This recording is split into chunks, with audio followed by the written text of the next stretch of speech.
হঠাৎ করে কালবৈশাখী নিয়ে আর ঝড়ো হাওয়া, সেই সাথে বৃষ্টি, এ যেন সুন্দর প্রকৃতির একটা অংশ। আমি দূর বারান্দায় গেছি, যে উপরে আগে তাকায় দেখলাম চারদিকে এত সুন্দর লাগতেছিল দেখতে। নারকেল গাছ আর বাদাম গাছটা একদম ভিজে গেছে বৃষ্টিতে। আর বৃষ্টিটা মানুষ হেঁটে হেঁটে উপভোগ করতেছে। অনেকে আছে বৃষ্টি হচ্ছে তারপরেও তারা হাঁটতেছে বৃষ্টি ভিজে, ভালো লাগতেছে বৃষ্টিতে ভিজতে, এরকম একটা বিষয়। তো আমি অনেকক্ষণ দাঁড়ায় আছি। আমি এই ভিডিওটা করতে যেয়ে আমি অনেকটাই ভিজে গেছি। বিল্ডিং থেকে তো আসলে বৃষ্টির পরিমাপটা অতটা বোঝা যায় না। টিনের চাল থাকলে অনেক মজা হইতো, অনেক সুন্দর আওয়াজ আসতো। তো আমি বৃষ্টিটা ঘুরে ঘুরে দেখানোর চেষ্টা করতেছি যে কি সুন্দর একটা বৃষ্টি। মানে এটা নারায়ণগঞ্জে অনেক দিন পরে এই বৃষ্টিটা হলো। কারণ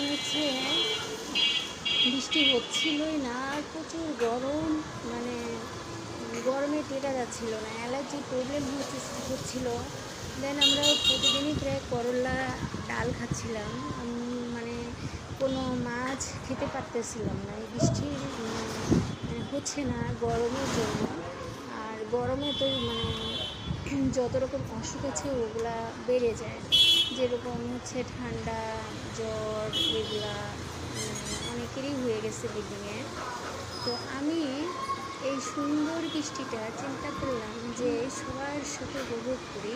বৃষ্টিটা শুধু আমিই কেন দেখবো, সবাই দেখবে। আমার গাছের ফুল, আমার গাছগুলা কেমন বৃষ্টিতে আনন্দ করছে, এটা আমি উপভোগ করতেছিলাম।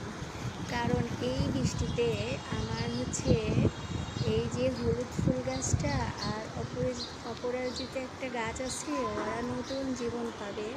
কারণ অপরাজিতা গাছে প্রচুর ফুল দিত, 6টা 8টা ফুল দিত।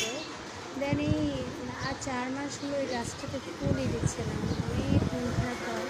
তো আমি ভাবছিলাম গাছটা মরেই গেল নাকি, পরে দেখি না, গাছে ফুলই পাতা এগুলা অনেক কিছুই হয়েছে। তো আমার বেলকনিতে আছে লাল জবা আছে, মরিচা জবা আছে ফুল গাছ, আর হলুদ ফুল গাছ আছে। এই 3টা গাছ আছে। তো এই 3টা গাছ অনেক ঝোপঝাপটা ছিল, কিন্তু ওরা এই বৃষ্টি না হওয়ার কারণে হঠাৎ একদম ওরা পানি দিলেও ওদের কোনো ইমপ্রুভমেন্ট হচ্ছিল না। তো এখন ওরা আগের থেকে